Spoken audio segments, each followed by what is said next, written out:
నవరసంబులుకు నాట్య మయూరియై మూల శబ్దంబుల మోక్షహంస. నవరసంబులుకు నాట్య మయూరియై మూల శబ్దంబుల మోక్షహంస. పరమ పవిత్రమౌ పరమాత్మ గీతయే నేడు నాట్యం బాడుచుండెగనుమా. పరమ పవిత్రమో పరమాత్మ గీతయే నేడు నాట్యం బాడుచుండెగనుమ. మునిరతనార్యులు మోదిల్లు శిష్యుండు, మునిరతనార్యులు మోదిల్లు శిష్యుండు సహజాచలుని కంఠ శబ్దరీతి. అజ్ఞానతిమిరంబులంతంబుజేయ అనాది బోధను వినుము ఆర్యులార.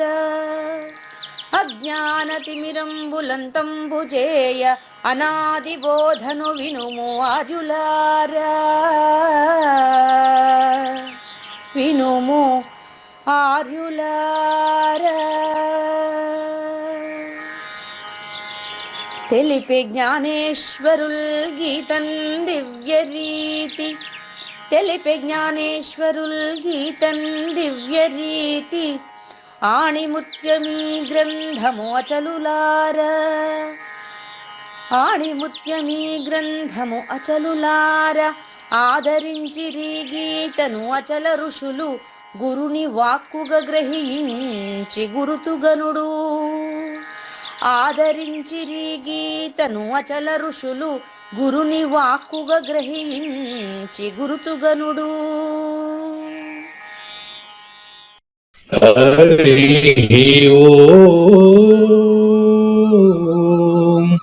శ్రీ గురుభ్యో నమః. ఓం నమో భగవతే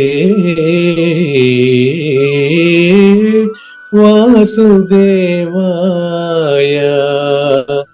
ఓం నమో నారాయణాయ. ఓం నమః శివాయ.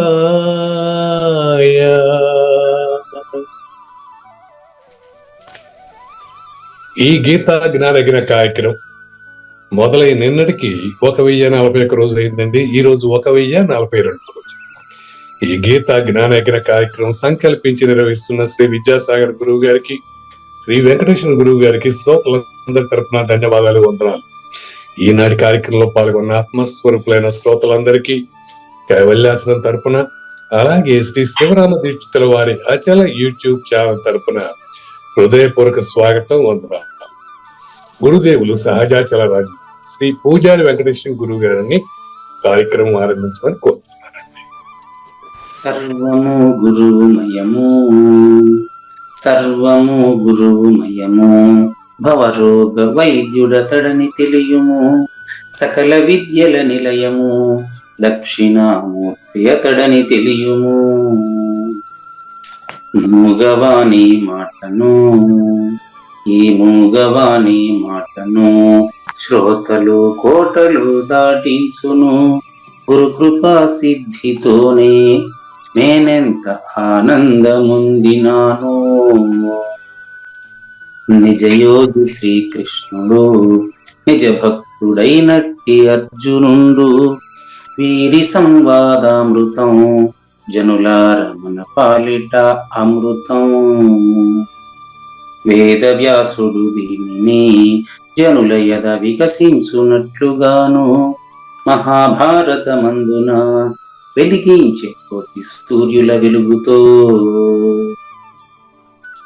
నిత్య సత్య శాశ్వతమైన పరిపూర్ణంలో లేఖనే జరుగుతున్నట్లుగా మనకు తెలియబడుతున్న పవిత్రమైన శ్రీమద్ భగవద్గీత జ్ఞానేశ్వరీయ జ్ఞానయజ్ఞంలో ఈరోజు 1042వ రోజు, అంటే 2024 జనవరి 9వ తేదీన చాతుర్వర్ణ్యములను తెలుసుకునేదానికి ముందుగా భగవద్గీత సందేశం పూర్తయి చతుర్వర్ణాలు బ్రాహ్మణ, క్షత్రియ, వైశ్య, శూద్ర అనేటువంటి పదాలకు సరైనటువంటి అర్థం అచల పరిపూర్ణ సద్గురుమూర్తి చేత తెలుసుకునేదానికి ముందుగా శ్రీకృష్ణ దేశికేంద్రులు తెలియజేస్తున్నటువంటి నిజ గురువు ఎవరు, సద్గురువు ఎవరు అని మీరు గుర్తించాలంటే ఆ సద్గురువు లక్షణాలను తెలియజేస్తున్నటువంటి 165వ కందపద్యంతో శ్రోతలందరికీ సాదర స్వాగత సుమాంజలి. శ్రీ గురుభ్యో నమః. శ్రీమద్భాగవత కృష్ణదేశిక ప్రభులు రచించిన 292 కందార్థ దరువులు సంపూర్ణంగా జ్ఞానయజ్ఞంలో రోజుకొకటి చొప్పున వ్యాఖ్యానించబడిన విషయం శ్రోతలకు విదితమే. ఈ కందార్థ దరువులను రచించిన 19 సంవత్సరాల వరకు అవి ముద్రణకు నోచుకోలేదని, వాటిలోని నిగూఢ భావాలను మరింత స్పష్టం చేస్తూ రచయిత క్షరాక్షరోపాధి ద్వయదోషరహిత పరమతత్వ కందములు 261 రచించారని, తదుపరి సద్గురు శుభాశీస్సులతో ఈ రెండూ కలిపి ఒకే పుస్తకంగా ముద్రించారని పెద్దలు చెప్పగా విన్నాం. పుస్తకం ఇప్పుడు మన భక్తులతో చాలా మంది దగ్గర ఉంది. ఈ కందపద్యాలు భగవద్గీతకు ఉత్తర గీత వలె సద్గురు భక్తులకు కందార్థ దరువులలోని ఎన్నో సమస్యలకు సమాధానమై విలసిల్లుతోంది. ఎంతో ఉపయోగకరమైనటువంటి ఈ కందపద్యాలను రోజుకు ఒక్కొక్కటి చొప్పున వివరించాలని అడిగిన ప్రత్యక్ష శ్రోతల కోరిక మేరకు జ్ఞానయజ్ఞంలో శ్రీకృష్ణ పరమాత్మ సందేశానికి ముందే ప్రతిరోజు కృష్ణ ప్రభువుల దర్శనం మహద్భాగ్యంగా భావిస్తూ ముందుకు వెళదామా? సదా అమల గురువెవరనినను ఇదిగో బయలు, ఇదిగో లేని ఈ గురు తెరిగేటిదగు శరీరము, దీనిని వదులుము అనుచు నీకు చెప్పవచ్చిన వారే. 165వ కందపద్యంలో నిజ గురువు ఎలా ఉంటారు అనే ప్రశ్నకు సమాధానం చెబుతున్నారండి. వారే ప్రశ్న కూడా వేశారు స్పష్టంగా. సదామల గురువు ఎవరు? Question mark. సత్ ప్లస్ అమల సదమల అని కొంతమంది విడదీస్తారు. ఇక్కడ నేను 3 రకాలుగా చెప్తానండి. గురువుని ఇక్కడ 3 రకాలుగా చెప్తాను. సద్మల అంటే గురువు ఏంటంటే మంచి, అది ఎలా తీసుకోవాలి? సద్మల మీనింగ్ ఏంటి గురుగారు? చెప్పనివ్వండి, 3 రకాలుగా చెప్తాను. 3 రకాలుగా అట్లా మల గురువు అడుండే పదాల్లోనే చెప్తా 3 కూడా. నంబర్ 3 మల గురువు, మల గురువు. తర్వాత నంబర్ 2 అమల గురువు. నంబర్ 1 సదమల గురువు. సదమల గురువు. ఓకే. నేను అడుండే అక్షరాలు తిప్పి చెప్పిన, నేనేం కొత్త అక్షరం కూడా చెప్పలేదు. అంతేలేండి. మల గురువు అంటే ప్రయోజనం ఆశించి చెప్పే గురువు. అది మల గురువు అంటే తాను చెప్పడం వల్ల తనకు భౌతికమైన ప్రయోజనాన్ని ఆశించే గురువు మల గురువు. గురుగారు, గురువు అంటే ఖచ్చితంగా ఒక శిష్యుడు అతన్ని ఆశ్రయించాడని అర్థం. అది తెలుసో తెలియకుండా ఆశ్రయించాడు. చాలా మంది గురువులు గాను శిష్యులు గాను చలామణి అవుతున్నారు. అందులో మల గురువు, అమల గురువు, సదా అమల గురువు అని ఈరోజు మన కృష్ణ ప్రభువులు తెలియజేస్తుంది. మల గురువు అంటే తాను తన శిష్యుల నుండి భౌతికమైన ప్రయోజనం ఆశించి చెబుతున్నాడనే విషయాన్ని శిష్యుడు గుర్తించలేడు. అజాగ్రత్త తీసుకుంటాడు వాడు మల గురువు. కానీ అతను మల గురువు అని శిష్యుడికి ఎప్పుడో ఒక రోజు తెలియక తప్పదు, బండారం బయటపడక తప్పదు. అవును. అప్పుడు గురు శిష్యులకి ఇద్దరికి పొత్తు కుదరదు. అవునండి. ఇది మల గురువు విషయం అండి. ఇప్పుడు అమల గురువు. అమల గురువు ఏంటంటే భౌతికమైన ప్రయోజనం లేదు ఇక్కడ. భౌతికమైన ప్రయోజనం లేదు. కీర్తి కండువుతూ ఉంటుంది. కీర్తి దురద. కీర్తి కందూర్తి. ఓకే. కండూతి అంటే దురద. కీర్తికండ్ నాకు ఇంతమంది శిష్యులు ఉన్నారు, నాకు ఈ పేరు కావాలా, నా పేరు పేపర్లో రావాలా, నన్ను ఎంతో మంది గుర్తించాలా అనేవాడు ఉంటాడు. అతనికి భౌతికమైన ప్రయోజనాన్ని మించినటువంటి గుర్తింపు అనేది, పేరు ప్రఖ్యాతి అనేది కావాలి. అది శిష్యులందరూ అది కాళ్ళ మీద పడాలి అనుకుంటాడు ఆయన. ఇది నెంబర్ 2. ఇది అమల గురువు. అంటే అక్కడ అతనికి సెకండ్ పర్సన్ తెలుసు.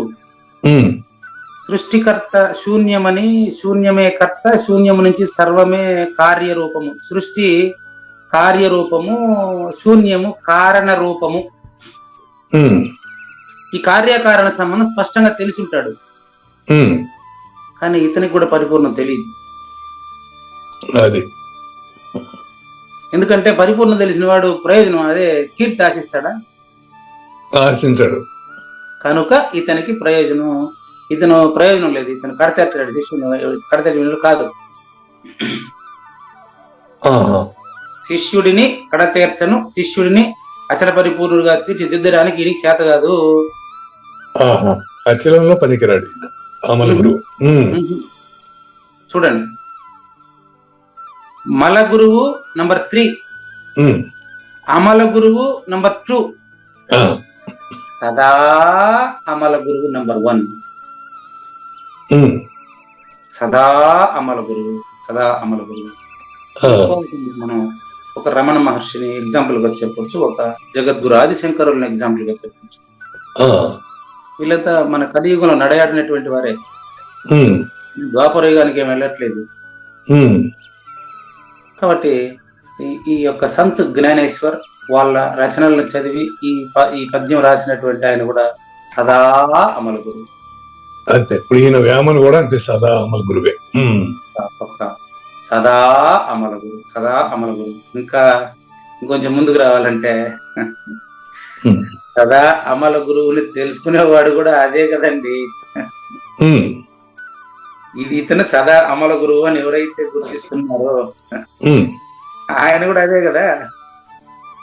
తెలుసుకున్నవాడు అంతేలేండి, తెలియజెప్పేవాడు ఒకటైపోతారు. అప్పుడు తెలుసుకున్నవాడు తెలియజెప్పే గురుడు ఒకటైపోతారు అప్పుడు. అంతే కదా, లేకపోతే ఎట్లా తెలుసుకుంటాడు? అవును, అవును. అది అది సూచన. అది మీకు మాత్రమే ఏం అర్థమైంది అనేది నాకు అర్థమైంది. అది నేను చెప్పలేను. అదేలే. ఇంతవరకు సదామల గురువు ఎవరు అనే దానికి ప్రశ్న, దాని సమాధానం క్లియర్ అయింది ఇప్పుడు. అవునండి. మరి అతని ప్రవర్తన ఎలా ఉంటుంది? అతను ఏం చెప్తాడు? మొత్తం ఉపనిషత్తులు, వ్యాకరణాలు, సూత్రాలు, మరి అవన్నీ దీనికి అవసరమా? చూడండి, కొంతమంది ఏం చేస్తుంటారంటే, నీకు తెలుగు రావాలి, ఇంగ్లీష్ రావాలి, అన్ని భాషలు రావాలి, దీన్ని ఇంగ్లీష్ లోకి తర్జుమా చేయాలి, దాన్ని ఇంకో భాషలోకి రావాలి, ఆ గ్రామర్ రావాలి, ఈ శ్లోకం రావాలి, నువ్వు సరిగా ఇది పలకలేదు, నీకు రాదు, ఇటంతా కథలో చెప్తుంటారు. నీకు ఏ భాష వచ్చినా ఏ భాష రాకపోయినా నాకు సంబంధం లేదు, నాకు అవసరం లేదు. నీలో ఆర్తి ఉందా? సూచన పట్టు. ఆయన సదా అమల గురువు. రెండే విషయాలు ఆయన చెప్పేది. లేనిది లేనట్టు చెప్తాడు, ఉండేది ఉన్నట్టు చెప్తాడు. శిష్యుని అర్హత సరిగ్గా ఉంటే ఫస్ట్ ఉన్నది ఉన్నట్టు చెప్పేస్తాడు, మళ్ళీ లేనిది లేనట్టు చెప్తాడు. అది గురుగారు. తన దగ్గరకు వచ్చినటువంటి శిష్యుడికి నేను ఫస్ట్ 2వ మంత్రంతో బోధ మొదలు పెడతాను. నేను మొదటి మంత్రం చెప్పను. ఫస్ట్ శిష్యుడి పరిపక్వత చెంది ఉపదేశం ఇచ్చిన తర్వాత మొదటి మంత్రం నుంచి క్రమం మొదలు పెడతాను. గురుగారు, నేను నా దగ్గరకు వచ్చినటువంటి వాళ్ళు ఎవరైనా నన్ను గురువుగా భావిస్తే వాళ్ళకి నేను 2వ మంత్రం నుంచి బోధ మొదలు పెడతాను. అదేలేండి. రివర్స్ అంతేలేండి. తెలియని విషయం నుండి మళ్ళీ తెలిసిన విషయంలో, అంటే చీకటి నుంచి వెలుగులోని. అది మొదట ఎప్పుడు కూడా తమసోమ జ్యోతిర్గమయ అని అంటూ ఉంటారు. దానికంటే ముందు ఒకటి ఉంది, అసతోమ సద్గమయ. ఇది 1. అసతోమ సద్గమయ. ముందు అబద్ధానికి నిజానికి తేడా తెలుసుకునేవాడు. అప్పుడు తమసోమా జ్యోతిర్గమయ, అప్పుడు చీకటి నుంచి వెలుగులోనికి, అజ్ఞానం నుంచి విజ్ఞానం తర్వాత. అసతోమ సద్గమయ అంటే ముందు నిజానిజాలు వివేకం, అది నిత్యానిత్య వివేకం తెలియదు. అసతోమ సద్గమయ, తమసోమ జ్యోతిర్గమయ, అజ్ఞానం నుంచి విజ్ఞానం వైపు. అది లేదు ఇది ఉందన్నట్టు చెప్పటమే కదా గురుగారిది. అది ఏది ఉంది ఏది లేదు తర్వాత అంత అర్జెంట్ గా తెలియదు వాడికి. నాది కానీ ఇంకోటి ఉంది కానీ నేను లేను. అవునండి, ఆ విషయం మీ అంత స్పష్టంగా అతనికి తెలియదు కదా. మీ అంత ఎక్స్పీరియన్స్ 1142 రోజుల ఎక్స్పీరియన్స్ అతనికి ఉండదు కదా. ఉండదు. అందుకని ఏం చేస్తానంటే నేను ఫస్ట్ అసతోమ సద్గమయ నిత్యానిత్య వివేకం ఫస్ట్ తెలియాలి. తమసోమ జ్యోతిర్గమయ, అప్పుడు మొదలచలము నెరిగించదా తెలియాలి. ఆ తర్వాత లేని ఎరుకను లేనట్టుగా వివరించిన తర్వాత అతనే మృత్యోర్మ అమృతంగమయ, మృత్యుంజయుడవుతాడు. మృత్యోర్మ అంటే చావు పుట్టుకల జంజాట భ్రమ నుండి, అమృతంగమయ వాడిని మనం బతికించేది కాదు. అమృతంగమయ అంటే వాడే అమృత స్వరూపుని వాడే తెలుసుకుంటాడు, మనం చెప్పకూడదు, అది సూచన మాత్రమే మన పని. అంతేనండి. మృత్యోర్మ అమృతంగమయ, ఇట్లా సదమల గురువు, సదా అమల గురువు మాత్రమే సద్గురు అవుతారు. అతన్ని సద్గురు అంటారు. మల గురువు గురువు కాదు, అమల గురువు గురువు కాదు, సదా అమల గురువు మాత్రమే సద్గురు. ఆయనే దక్షిణామూర్తి స్వరూపము. అది తెలుసుకున్నవాడు కూడా దక్షిణామూర్తి స్వరూపమేనని తానే తనలోనే తెలుస్తాడు. గురువు మొట్టమొదటి ఏం చేయాలి అంటే శిష్యుని పరిపక్వత చెందకుండా ఉంటే కూడా చెందించుకొని, శిష్యుని పరిపక్వత చెందారు లేదా ఫస్ట్ టెస్ట్ చేయాలి. 2 సంవత్సరాలు పట్టింది రాజ్ కుమార్ రఘు గారి వాళ్ళిద్దరికి కూడా ఉపదేశం చేయడానికి 2 సంవత్సరాలు పట్టింది. చాలా తిప్పలు పెట్టి వాళ్ళకి దగ్గర చూపించి అంతా చూపించిన తర్వాత నేను కొత్తగా ఇచ్చేది ఏం లేదు ఆయన మీరే అంతా అని మొదలెట్టారనమాట. ఇదిగో బయలు, ఇది నాయన పరిపూర్ణం అంటే ఇలా ఉంటుంది. ఇదిగో బయలు గురుమాల మంత్రం, పరిపూర్ణ అచల ధ్యానాలు, ముందుగా వాటిల్లో బాగా వాళ్ళని ప్రాక్టీస్ చేయించి, చూడు నాయన ఇది నిరాలంబము, ఇది నిరాధారము, ఇది అంతటా ఉంటుంది, ఇది ఎప్పుడు ఉంటుంది, ఇది పుట్టదో పెరగదో చావదో. మన పరిపూర్ణ దర్శినికి గ్రంథ ప్రకటనకు కుడుపూడి నాగేశ్వరరావు రాసినటువంటి గ్రంథ పరిచయంలో కూడా ఇదే ఉంది. ఆయన పరిచయం చేసినప్పుడు ఆయన ఇదే రాశారు. మొట్టమొదటి నాకు గురువు గారు మణి గారితో మాట్లాడుతుంటే నేను చూసినాను.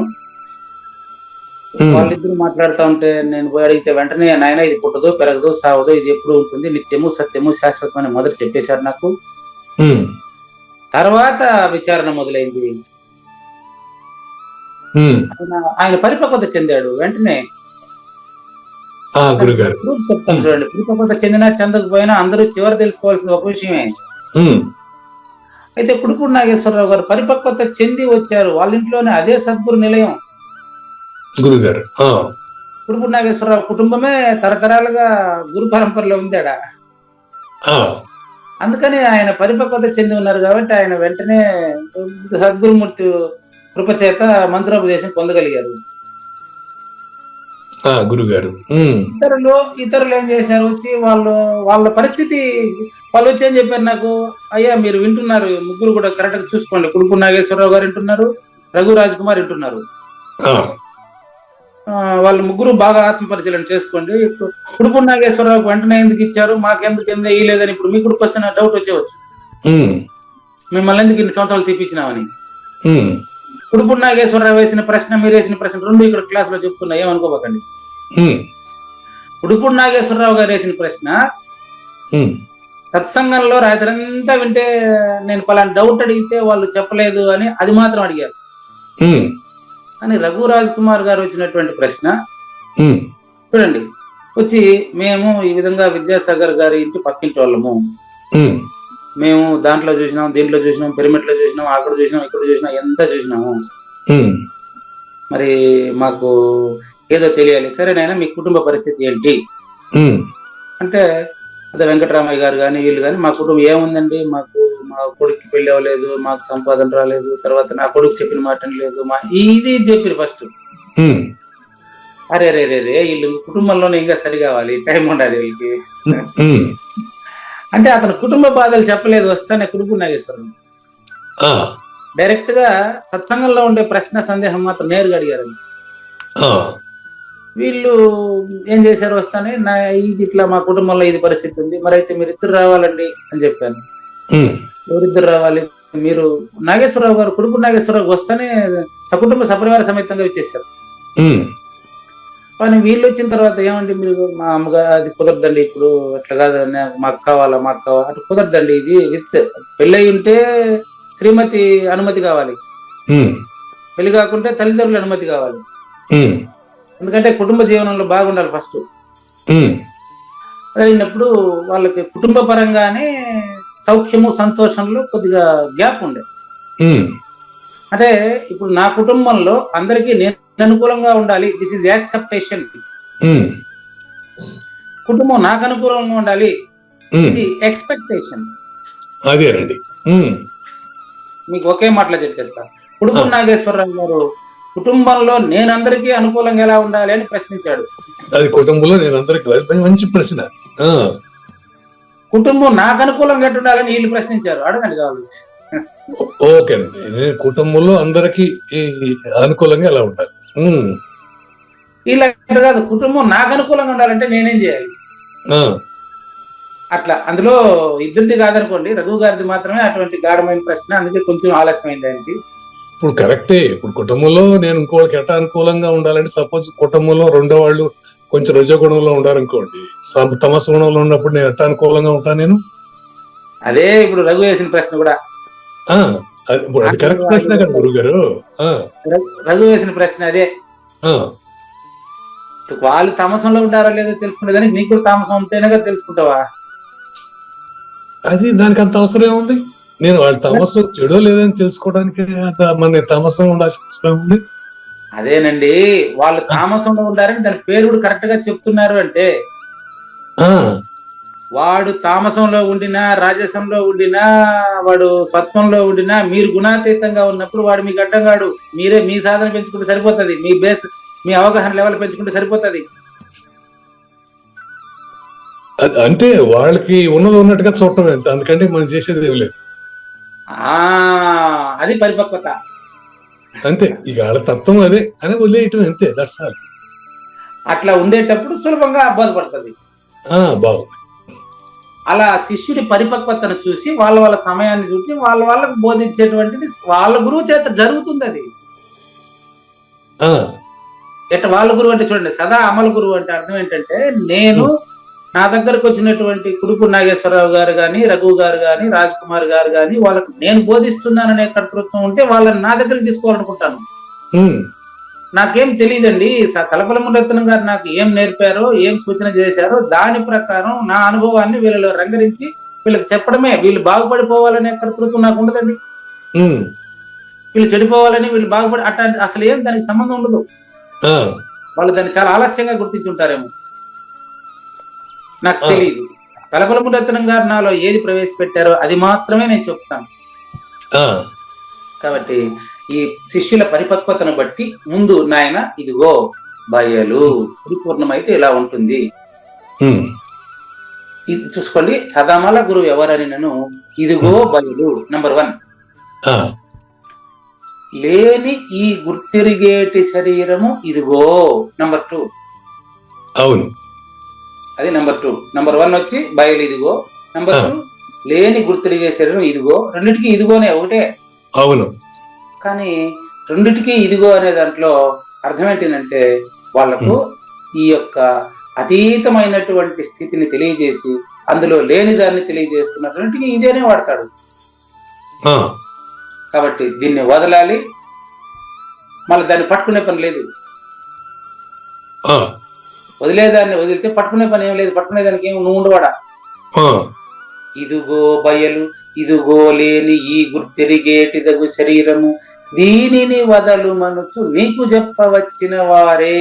నీలో పరిపూర్ణతను చూడడమే ఆయన టార్గెట్ అయి ఉండాలి. నీలో పరిపూర్ణతను చూడడమే నిన్ను పరిపూర్ణుడిగా నీకు తెలియజేయడం ఆయన టార్గెట్ అయ్యాడు. 2 టార్గెట్ ఆయనకు ఉండకూడదు, 2 లక్ష్యం ఆయనకు ఉండకూడదు. ఇది అర్థం. ఇంకా మనకు దీనికి భావాన్ని కొద్దిగా స్పష్టంగా చెప్పుకొని మళ్ళీ భగవద్గీతలోకి వెళ్దామండి. కానీ గురుగారు ఇక్కడ ఇప్పుడు మొదటి మంత్రం చెప్పకుండా రెండో మంత్రం చెప్పడం ఎంతవరకు సబబు అంటారు? ఓహో, మీరు ఇంకా ఆడే ఉన్నారా? ఎందుకంటున్నానంటే నేను నువ్వు లేవు అన్నాక ఆ లేని వాడికి ఇంకోటి ఏదో ఉందని ఎలా చెప్పగలుగుతాం మనం? ఇంకోటి ఏదో ఉందని చెప్పలేదే నేను. అది పరిపూర్ణం. ఇప్పుడు మొదటి మంత్రం అదేగా, ఈ బట్ట బయలులో ఏమి అంటే బట్ట బయలు ఉంది, దాంట్లో ఎరుపు లేదనే చెప్పాలంటే అది ఉండి చెప్పాలి తప్ప లేకుండా ఎలా చెప్తాం బట్ట బయలులో ఇది లేదని చెప్పేసి?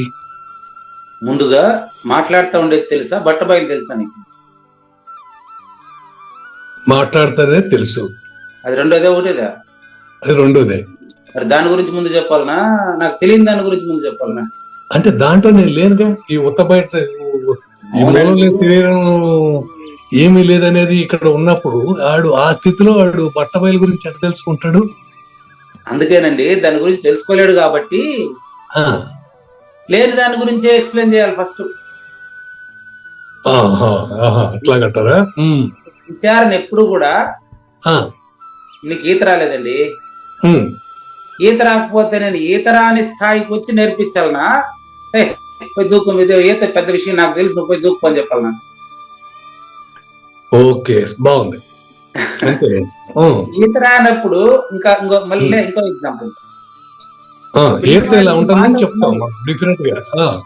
పిల్లవాడికి మాటలు రానప్పుడు మనకి సవర్ణ దీర్ఘ సంధి గుణసంధి నేర్పిద్దామా, మాట మాత్రమే నేర్పిద్దామా? మాట మాత్రమే. ఏం వ్యాకరణ దోషాలు పలుకుతున్నాడు వీడు, వీడికి సరిగా రాలేదే, వీడికి నాయన వ్యాకరణం నేర్చుకో అని చెప్తామా? మొదటి మంత్రాన్ని గురించి మొదట అవగాహన చేయకూడదు అసలు. కాబట్టి వ్యాకరణం అనే పదానికి అర్థం కూడా తెలియదు వాడికి. వాడు మాట్లాడేటప్పుడు వాడికి నేరుగా మాట మాట్లాడేదానికి మాత్రం నేర్పించాలి, ఉచ్చారణ అంతే. ఇది పలకాలి, ఇది పలకాలని నేర్పించడానికి అది ఆ ప్రాసెస్ ఉంది. కరెక్టే. ఎక్కడైనా కూడా నేర్చుకోవడానికి ముందుగా శ్రవణము, భాషణము, పఠనము, లేఖనము, LSRW. భాషలోనైనా, ఆధ్యాత్మిక విద్యలోనైనా, వేదాంత ప్రబోధైనా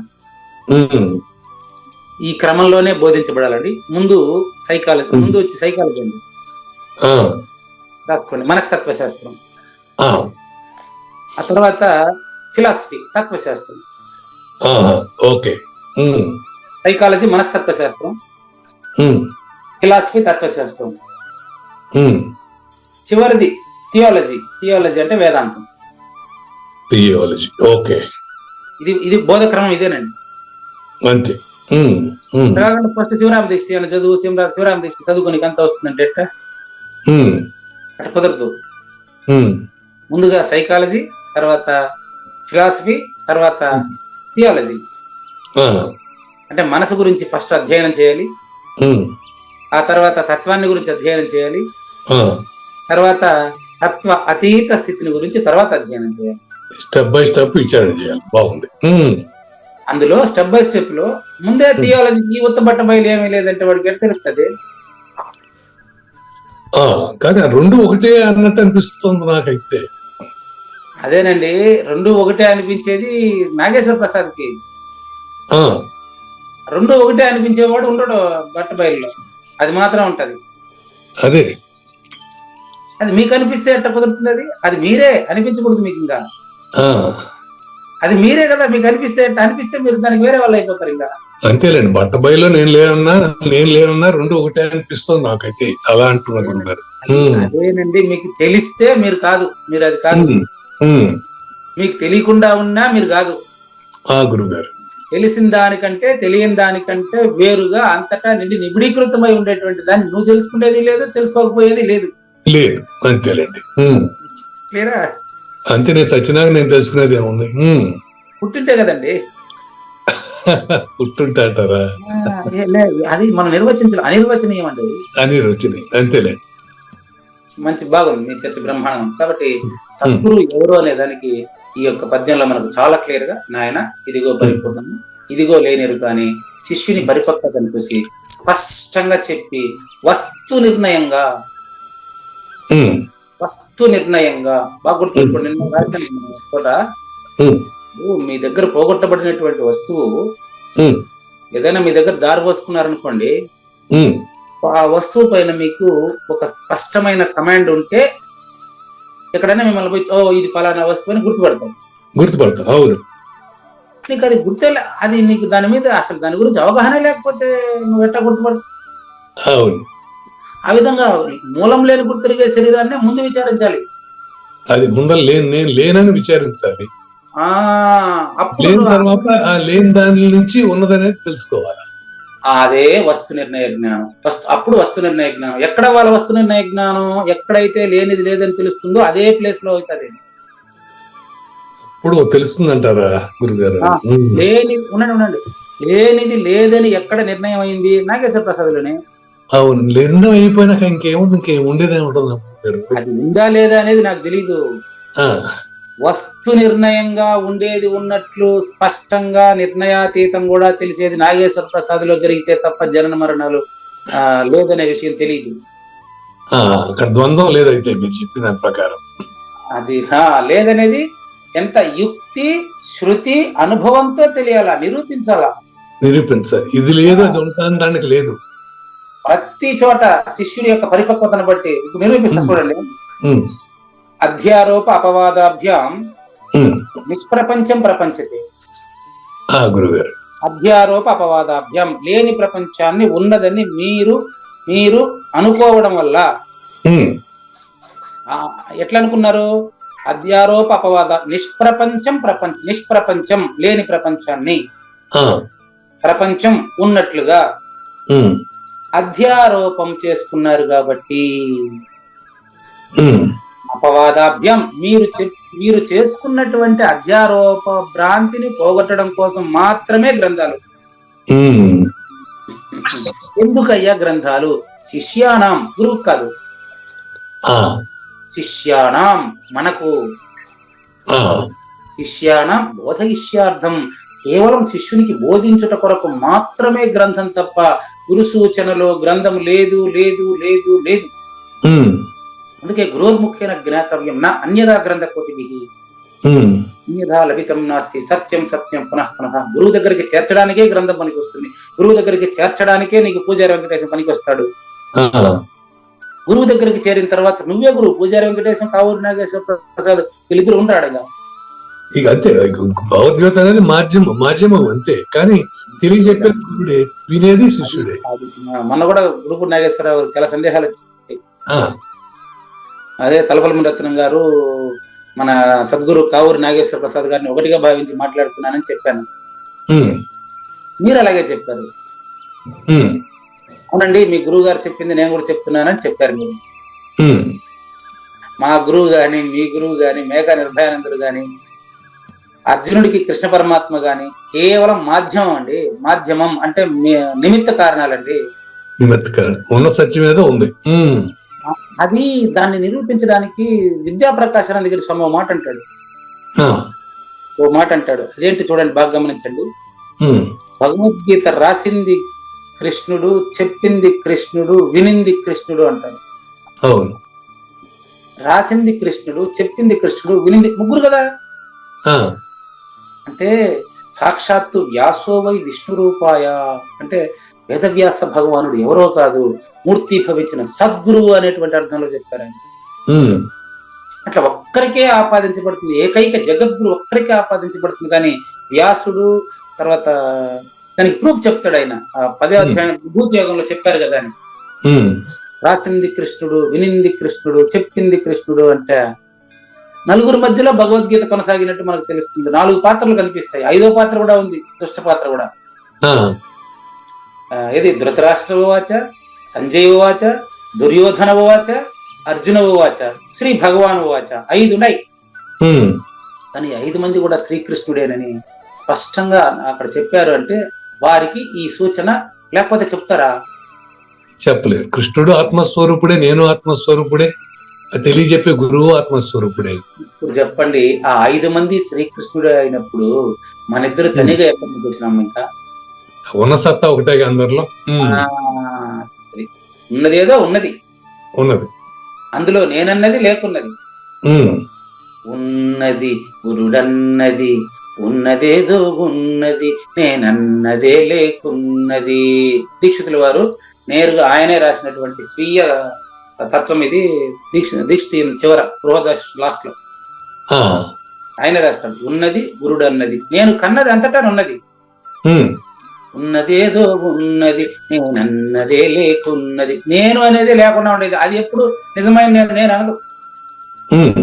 ఇంత స్పష్టంగా లేని ఎరుకను లేదని స్పష్టంగా వస్తు నిర్ణయ జ్ఞానంగా చెప్పి ఆ ఉన్న పరిపూర్ణాన్ని ఉన్నట్లుగా, ఆ పరిపూర్ణం వచ్చినటువంటి వాడే పరిపూర్ణము, నాయన నీ నిజరూపం అదేనయ్యా అని చాలా క్లియర్ గా చెప్పేటువంటి వాడు మాత్రమే సద్గురువు, అతను మాత్రమే సద్గురువు. ఇప్పుడు చెప్పింది కృష్ణుడే, తెలియజెప్పింది కృష్ణుడే, విన్నదే కృష్ణుడే అన్నప్పుడు మరి ఏదో ఉన్నట్టే కదా గురువు గారు. అది ఉన్నట్టా లేనట్టా అనేది మీలో నిర్ణయం జరగాల్సిందే తప్ప మీరెట్ట చెప్తారు దాన్ని? అప్పుడు చెప్పి ఆయన మీరు రెండో వాడు అవుతాడు. ఆయన రాశారు, నేను చెప్పినాను ఇక్కడ, అంతే అంతే. విద్యాప్రకాశానంద దగ్గర చెప్పినారని నేను చెప్పాలనే తప్ప అంతే అంతే అంతే. దాంట్లో మళ్ళీ నేను ప్రశ్నించేదానికి వస్తే నేను రెండో వాడు అవుతాను. అవును, మీరా అంతేనండి. ఉన్న సత్తా ఉంది ఒకటే. రచయితకు ధన్యవాదాలు తెలియజేస్తూ, అద్భుతమైనటువంటి సూచనలు నా దగ్గర చెప్పినటువంటి మీకు ధన్యవాదాలు నేను తెలియజేయలేకపోతూ, చెప్పడానికి ధన్యవాదాలు గురువు గారు. మీకు మేము మా నుంచి మీకేం వస్తుంది గురువు గారు? ఏమీ రాదు. నిత్య సత్య శాశ్వతమైనటువంటి దాన్ని స్పష్టంగా మనకు సూచన చేశారు. 40 శ్లోకాల్లో ఎలా చేశారు? 2వ మంత్రంతో ముగించారు మనకు కృష్ణ పరమాత్మ కూడా. ఇక్కడ 40వ శ్లోకం చూసుకోండి. నతదస్తి పృథివ్యాం వా దివి దేవేషు వా పునః సత్వం ప్రకృతి జైర్ముక్తం యదేభిః స్యాత్ త్రిభిర్గుణైః అంటాడు. సృష్టిలో ఏ వస్తువైనా సరే ప్రకృతి జైహి, ప్రకృతి నుంచి ఉత్పన్నములైనటువంటి రాయి నుంచి ఏనుగు వరకు ఏ వస్తువైనా సరే, అందులో కుడుపు నాగేశ్వరరావు, కావూరు నాగేశ్వర ప్రసాద్, పూజారి వెంకటేశం, అన్ని వస్తువులు ఏభిహి త్రిభిహి నాయన త్రిపుటి కలిగి ఉంటుంది. ద్రష్ట దృక్కు దృశ్యము, జ్ఞాత జ్ఞానము జ్ఞాయము, తెలుసుకునేవాడు తెలియబడేది. అంతేనండి, సత్యం. ఎక్కడికి పోయినా మూడు మూడు మూడు మూడు త్రిపుటి, త్రిభిహి త్రిభిహి త్రిభిహి. ఎన్ని మూడులో ఇప్పుడు మనకు అందరిలోనూ 3 మూడులే, అందరి దగ్గర ఉండేది ఇదే. ఎన్ని రకాలు, ప్రతిదీ 3 3గా చెప్పారు కదా. అవును. శ్రద్ధ త్రయ విభాగం, గుణ త్రయ విభాగం చెప్పి ఈ భగవద్గీతలో మాత్రం 18వ అధ్యాయంలో మాత్రం అద్భుతంగా ఒక ట్విస్ట్ చేశారు కృష్ణ పరమాత్మ, మ్యాజిక్ చేశారు. మ్యాజిక్ ఏంటంటే, ప్రారంభంలో సన్యాసం అంటే ఏమి, త్యాగం అంటే ఏమి చెప్పాలని క్వశ్చన్ వేస్తే, సన్యాసం అన్నా త్యాగం అనే రెండింటికి త్యాగం అనే పదాన్ని, అంటే ఫలాశను త్యజించుటే నిజమైనటువంటి త్యాగం అన్నారు. ఆ త్యాగాల్లో ఏం చెప్పారంటే, నిజానికి నేనంటాను ఇప్పుడు ఇంత అవగాహన కలిగిందని చెప్పలేను కానీ, త్యాగం అంటే గుర్తు తనను త్యాగం చేయడమే నిజమైన త్యాగం అంటానండి. అవును. ఎట్టంటే అయిపోయింది, తన్నోడినా లాగా అయిపోతుంది. అదే అక్కడ అది. ఇప్పుడు చూడండి, నన్నోడి తన్నోడేనా, తన్నోడి నన్నోడేనా, అక్కడ సూచన ఉంది. ద్రౌపది చెప్పేదాంట్లో సూచన ఉండదు చూడండి. అక్కడ ధర్మరాజు కదా పందెం జోదం ఆడింది, మీరు దాంట్లో సూచన వస్తా చూడండి. ఎడపట్ట పూర్తి చేశాను చూడండి. ఈ 41వ శ్లోకం చెప్పేదానికి ముందుగా, ధర్మరాజు జోదమాడి అందరినీ ఓడిపోయినాడు, నన్ను నేనే ఒడ్డుకుంటున్నాను అంటాడు. అంటే ఇప్పుడు అక్కడ మంచి సూచన ఉండదు దీంట్లో. ఎట్లా సరిగ్గా గుర్తు చేశారు, మీకు ఎలా తెలిసింది? నాకు తెలియదు, మీరే స్ఫురింపజేశారు గురుగారు, చెప్పండి. ధర్మరాజు తనను తాను పందెంలో ఓడిపోతాడండి. ధర్మరాజు ఇప్పుడు ఏమవుతాడు? కౌరవులకి దాసుడు అవుతాడు, అయిపోతాడు. అప్పుడు ఇంకా ద్రౌపదికి భర్త కాడు, అంతే కదా, అది ఇండివిజువల్ గా పరిమితం అయిపోతుంది అంతే.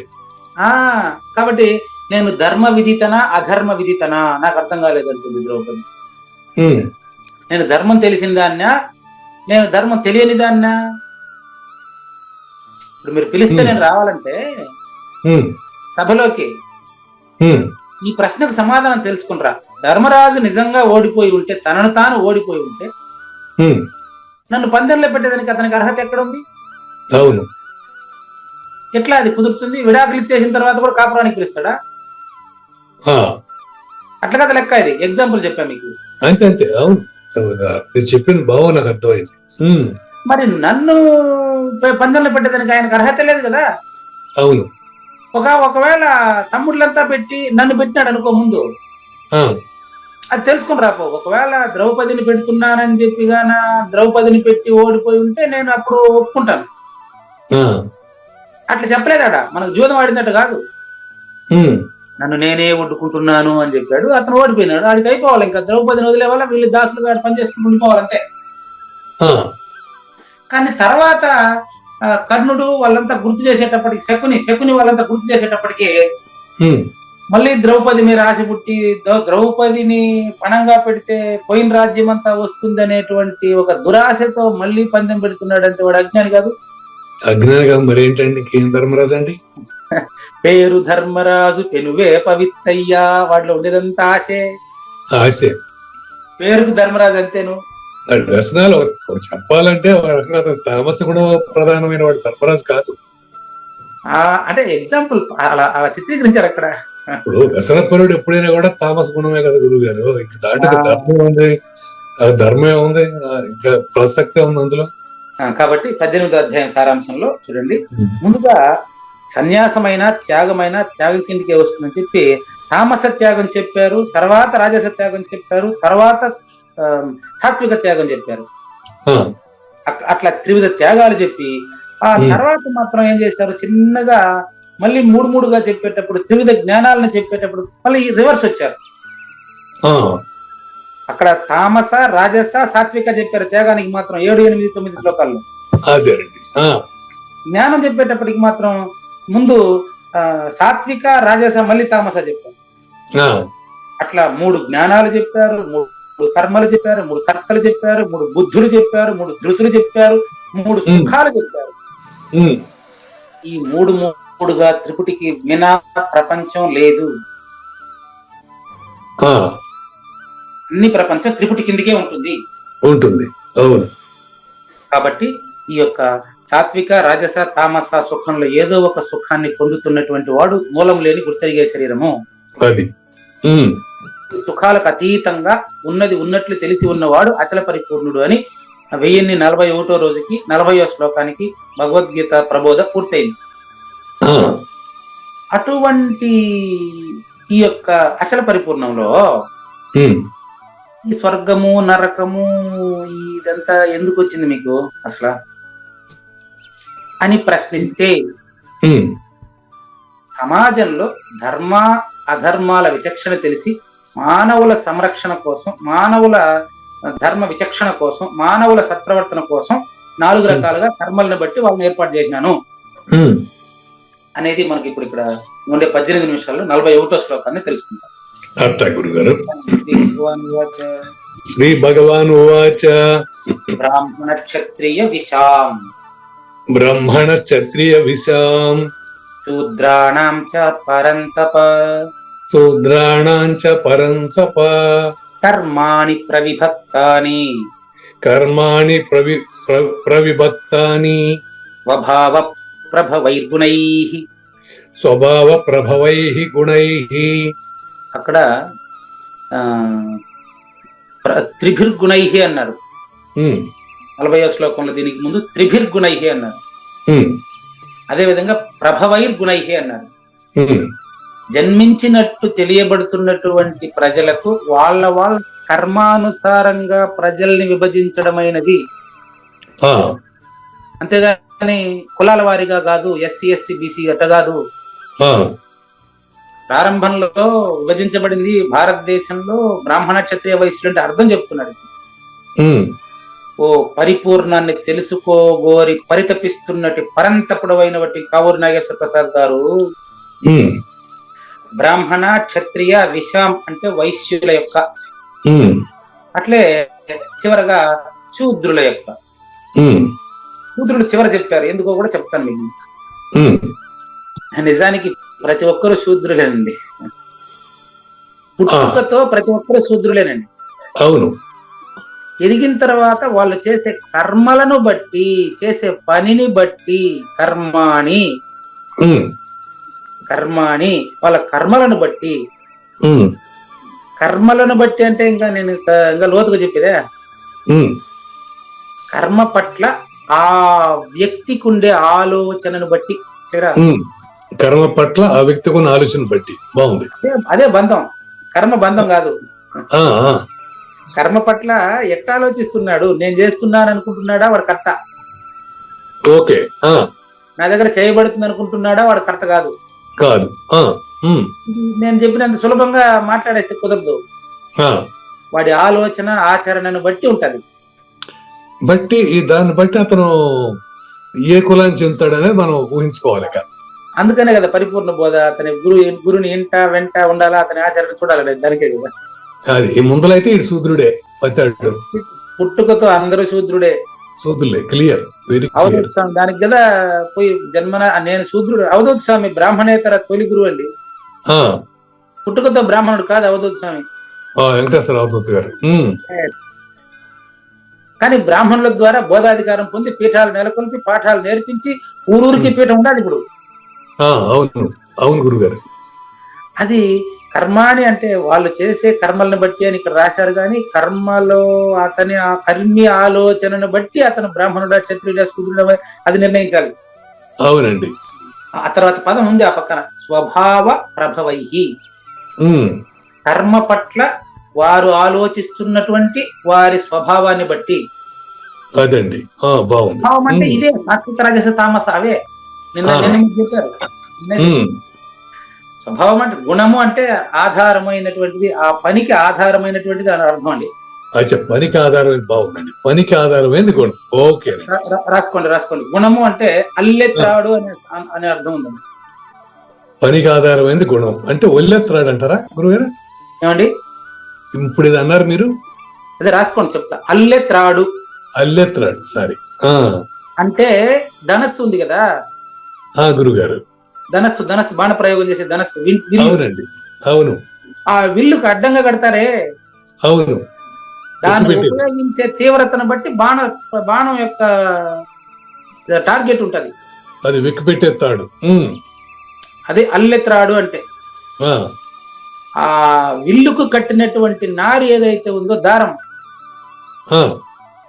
ఆ దారాన్ని లాగేటువంటి ఆ తీరును బట్టి, లాగేటువంటి విధానాన్ని బట్టి ఆ బాణం చేరేటువంటి తావు ఉంటది. అవునా? ఆ తీరును బట్టి ఫలితం.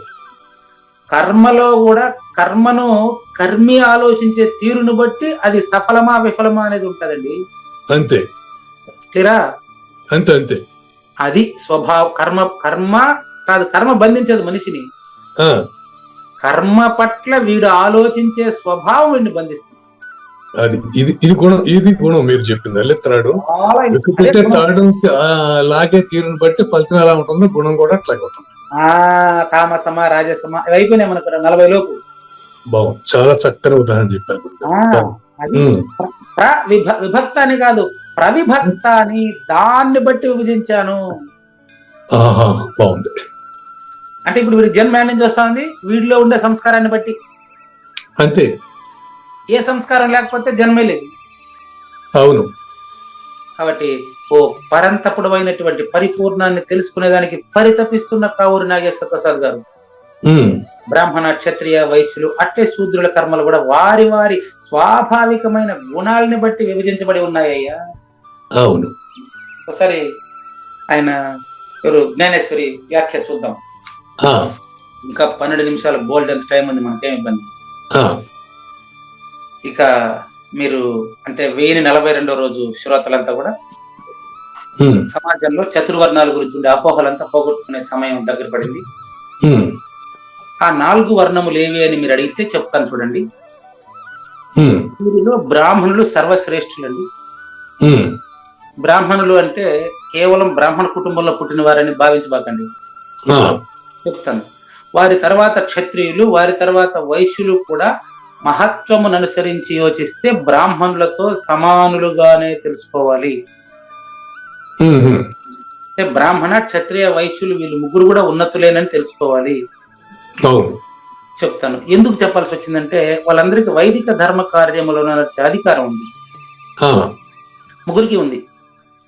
అవును, వారి ధర్మాన్ని వారు ఆచరిస్తున్నారు. కానీ శూద్రులకు లేదని అంటారు. శూద్రుడు కూడా అతని ధర్మాన్ని ఆచరిస్తున్నాడు కదా చెప్తారు. నేను అదే చెప్తానంటాను కదా. ఇప్పుడు శూద్రులకు లేదని సమాజం అంటారు. అయితే అవధూత స్వామి ఎట్లా మరి పీఠాలు నెలకొల్పాడు చెప్తాను. ఓ కావూరు నాగేశ్వర ప్రసాద్ గారు, ఈ 4వ వర్ణం శూద్రులకు వేదాధికారం లేదు అంటే అర్థం చెప్తాను, మీకు ఎక్స్ప్లెయిన్ చేస్తాను. ఇందువలన వీరి జీవితము పైన చెప్పిన ముగ్గురికి సేవ చేసుకోవడం మాత్రమే ఉంది. అది వాళ్ళ కర్మలను బట్టి తర్వాత ఆ శ్లోకం వస్తుంది. ఒక్కొక్కరికి ఒక్కొక్క శ్లోకం ఉందండి. అదేలేండి. బ్రాహ్మణులకి, క్షత్రియులకి, వైశ్యులకి, శూద్రులకి ఒక్కొక్కదానికి ఒక్కొక్క శ్లోకం తర్వాత చెప్తారండి. కానీ ఈ శూద్రుల ప్రవృత్తి బ్రాహ్మణ, క్షత్రియ, వైశ్య వీళ్ళు ముగ్గురికి అతి దగ్గర సంబంధం కలిగి ఉంటది. అంటే వాళ్ళ ముగ్గురికి పనిచేయాలి వీళ్ళు, అంతే. అవును. కానీ వీళ్ళు వేదం నేర్చుకోవడానికి అధికారం లేదు. ఎందుకో చెప్తాను మీకు. నేను అది కూడా చెప్పాను, గుర్తుపెట్టుకోండి. ఇక్కడ ఉండేదే చదువుతున్నానండి, నేను ఎక్స్ప్లెయిన్ చేస్తున్నాను. బ్రాహ్మణ, క్షత్రియ, వైశ్యుల ముగ్గురికి కర్మ చేసేవాళ్ళు మాత్రమే శూద్రులు, వీళ్ళకి వేదాధికారం లేదు అంటే అర్థం ఏంటంటే, ఇప్పుడు ఉపదేశం కాక ముందు అందరూ శూద్రులు అని అర్థం అండి.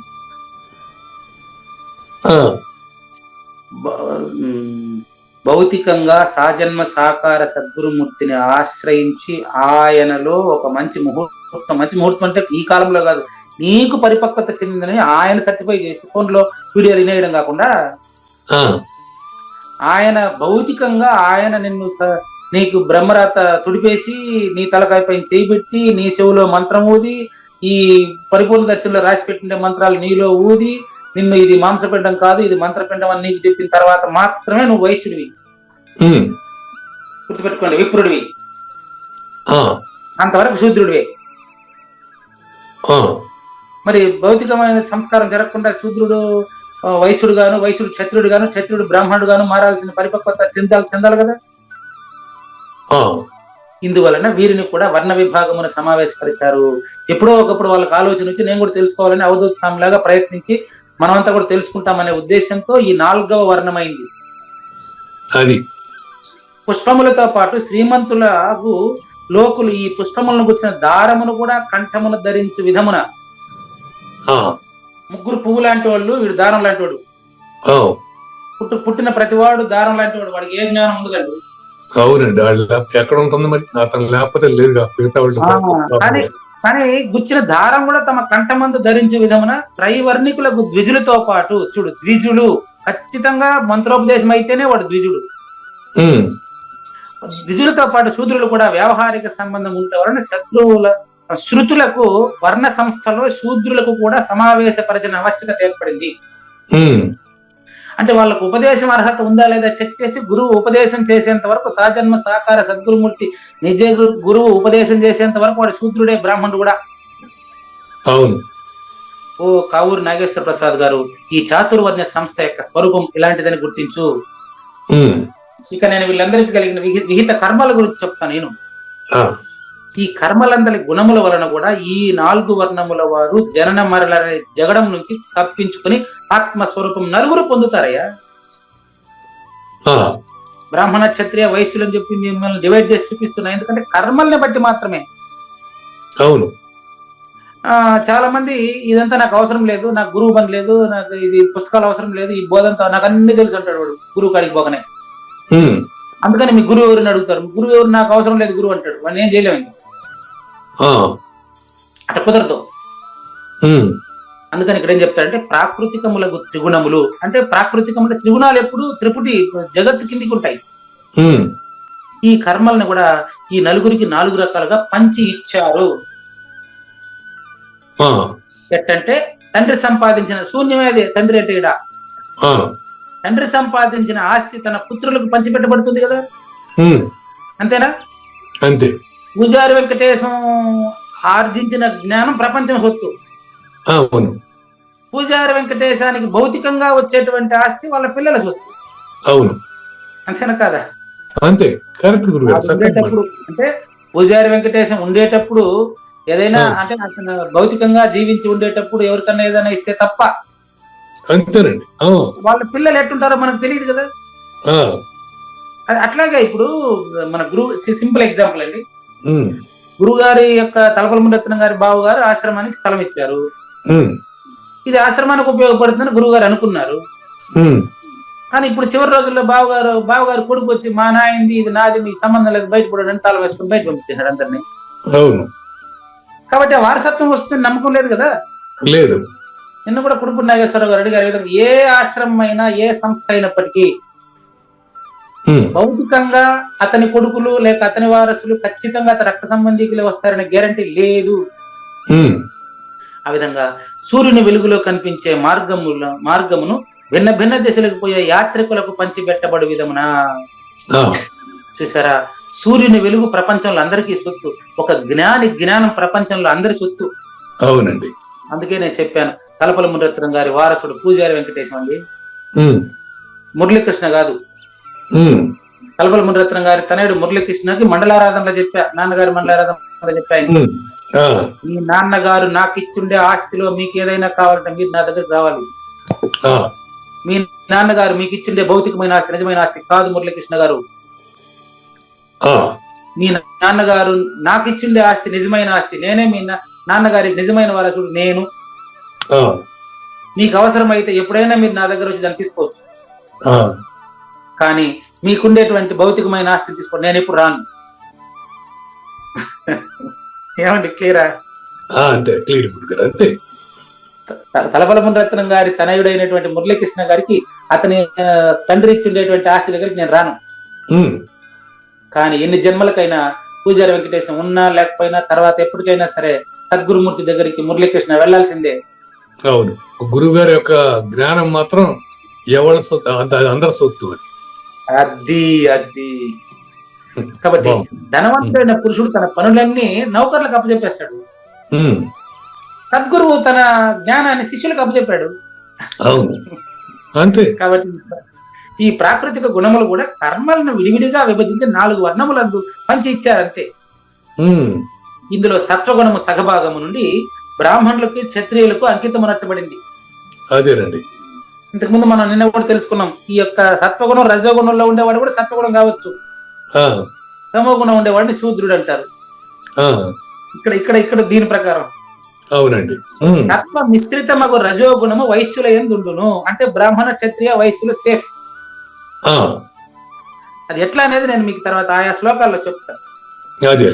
పుట్టుకతో బ్రాహ్మణులు కాదండి, అవును, జ్ఞానపరంగా చెప్తాను తర్వాత. తమస్సుతో నిండి ఉన్న రజోగుణము శూద్రుల భాగానికి వచ్చేసింది. అది తమస్సుతో నిండిన రజోగుణం శూద్రుడు. ఇక్కడ మీరు చెప్పింది బాగుంది. ఒక్కొక్కడు ఒక్కొక్క పని వాళ్ళు నిర్వహిస్తున్నారు. క్షత్రియుడు వృత్తి, వైశ్యుడు వైశ్య వృత్తి, ఇలా. కానీ ఇప్పుడు శూద్రుడు అలా కాదు. శూద్రుడు అంటే అజ్ఞాని అర్థం. ఇడ అజ్ఞాని అర్థం. గురువు దగ్గర చేరిన శిష్యుడు శూద్రుడే. అంటే చూడండి, సత్వగుణంతో నిండినటువంటి రజోగుణం వచ్చి బ్రాహ్మణ క్షత్రియులు, తమస్సుతో నిండి ఉన్న రజోగుణం శూద్రుడు. తమస్సుతో నిండిన రజోగుణం శూద్రుడిది. శూద్రుడు, అవునండి. కాబట్టి జ్ఞానివైన ఓ కావూరి నాగేశ్వర ప్రసాద్ గారు ఈ విధంగా ప్రారంభంలో వాళ్ళని సంపూర్ణంగా ఒకే స్వరూపముగా కలిగి ఉండినప్పటికీ ప్రపంచంలో మానవ ధర్మం కోసం, ధర్మాధర్మ విచక్షణ కోసం సంఘమునందు ఈ గుణముల ప్రకారం చాతుర్వర్ణముల భేదం కలిగింది నాయన. అంతే, ఇంకేం లేదు. కాబట్టి ఈ విషయం నువ్వు జ్ఞప్తి అందు పెట్టుకో. చీకట్లో ఉండేటువంటి వస్తువు దీపము మనకు చూపిస్తుంది అంతే. అట్లా గురువు గారు కూడా మనకు చెప్తాడు, అంతే, మనమే అర్థం చేసుకోవాలి. అంతేనండి. కాబట్టి తన గుణము చేత కప్పబడి ఉన్న కర్మల్ని మనకు శాస్త్రం చూపిస్తుంది. భాగ్యవంతుడమైన కావూరి నాగేశ్వర ప్రసాద్ గారు మీకు ఇంకా భిన్న భిన్న వర్ణములైన స్వాభావికములైన ఉపయుక్తములైనటువంటి ఆ యొక్క బ్రాహ్మణులకు ఏం కర్మ, శూద్రులకు ఏం కర్మ, వైశ్యులకు ఏం కర్మ, క్షత్రులకు ఏం కర్మ అనేటువంటి విషయాన్ని గురించి ఒక్కొక్క శ్లోకంలో ఒక్కో విధంగా క్లియర్ గా రేపు తర్వాత ఎపిసోడ్ లో తెలుసుకుందామండి. లేనిది లేదు లేదు, ఉన్నది లేకపోవుట లేదయ్యా, ఈ గొప్ప మర్మమంతా నీ వలన తేటగా తెలిసెనయ్యా. ఉన్న కర్మ స్వభావమున మనుషులు విభజించబడినారయ్యా, బ్రాహ్మణ క్షత్రియులు వైశ్యులు శూద్రులని చెప్పబడెను. శ్రీకృష్ణుని పలుకును సూటిగా కలపలా మునిరత్నమే, శ్రీమించిన భావమై సద్గురువు చెప్పకనే చెప్పెను గదా. సద్గురు అర్పణండి. మంగళం అమ్మ కానండి. జయ మంగళం నిత్య శుభమంగళం, జయతు జయ మంగళం మహోత్సవ మంగళం. జయ మంగళం నిత్య శుభమంగళం, జయతు జయ మంగళం మహోత్సవ మంగళం.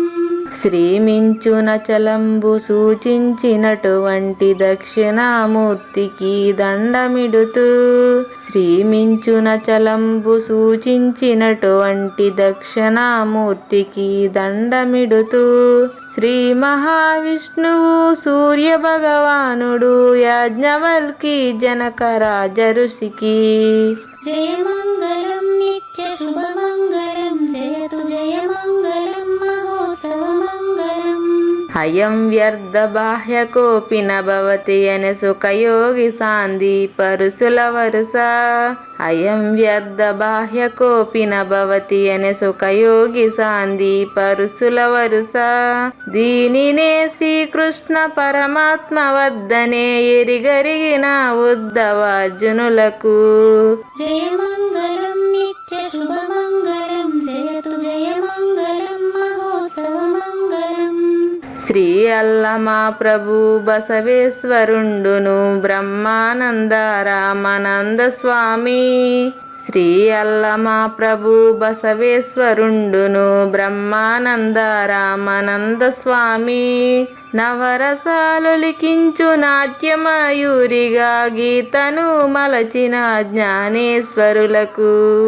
జయ మంగళం నిత్య శుభమంగళం, జయతు జయ మంగళం మహోత్సవ మంగళం. కబీరు దాసుడు సహజానంద గురుడు రామావధూతయు రాజితముగా. కబీరు దాసుడు సహజానంద గురుడు రామావధూతయు రాజితముగా. అంబికా శివయోగి శ్రీవేమన నిరంజన వెంకయ్య తిరువెంగళార్యులకును. జయ మంగళం నిత్య శుభమంగళం, జయతు జయ మంగళం మహోత్సవ మంగళం. శ్రీ బృహద్వాశిష్ట సిద్ధాంతమును చేసి జనన మరణ భ్రాంతి జడుపు బాపి. శ్రీ బృహద్వాశిష్ట సిద్ధాంతమును చేసి జనన మరణ భ్రాంతి జడుపు బాపి. అచల సాంప్రదాయమవనిలో నెలకొలిపి అందించినట్టి శివరాములకును. జయ మంగళం నిత్య శుభమంగళం, జయతు జయ మంగళం మహోత్సవ మంగళం.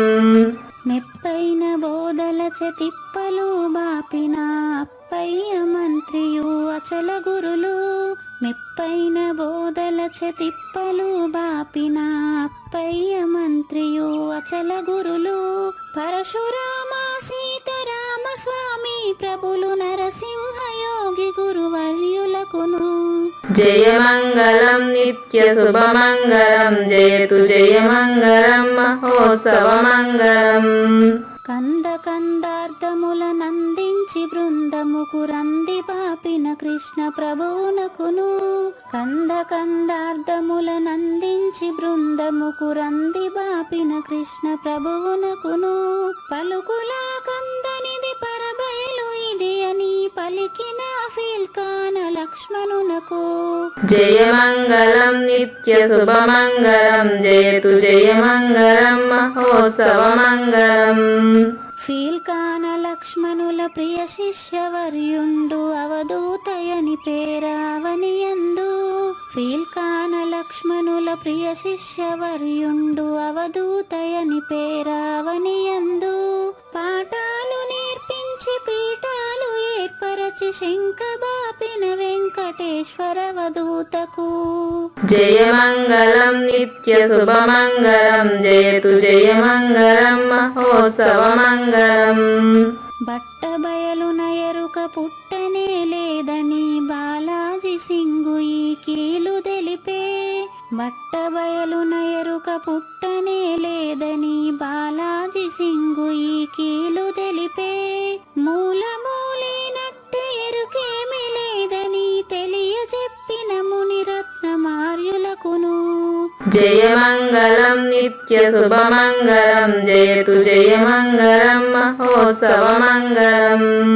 నరస్వప్నము వంటి సురస్వప్నమిది అని పరిపూర్ణ దర్శినిని ప్రకటపరచి నరస్వప్నము వంటి సురస్వప్నమిది అని పరిపూర్ణ దర్శినిని ప్రకటపరచి సహజాచల రాజయోగి సద్గురు కృపచ సాంప్రదాయక గురుల సరసన జేరే జయమంగళం నిత్య శుభమంగళం జయతు జయమంగళం మహోత్సవమంగళం. నిష్కల్మషానంద నిజ గురుని శిష్యుండు లింగమూర్తి లిపిని పొందుపరచి నిష్కల్మషానంద నిజ గురుని శిష్యుండు లింగమూర్తి లిపిని పొందుపరచి కార్వేటి నగరము పురవాసుడైనట్టి పూజారి వెంకటేశునకంకితం విధి జయమంగళం నిత్య శుభమంగళం జయతు జయమంగళం మహోత్సవమంగళం. జయమంగళం నిత్య శుభమంగళం జయతు జయమంగళం మహోత్సవమంగళం. జై సద్గురు ప్రభు మహారాజ్ కి జై. జై గురుదేవ్ అండి. శ్రోతలందరి తరపున వెంకటేశ్వర గురువు గారు ధన్యవాదాలు చెప్తూ శాంతి మంత్రం.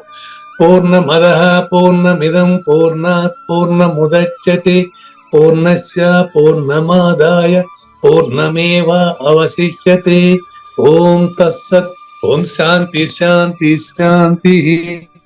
హరి ఓం. అశరీరం సర్వదా అస్తి శరీరం రహితం సదా అయమేవ సద్యో ముక్తి అన్యథా భ్రమకారణో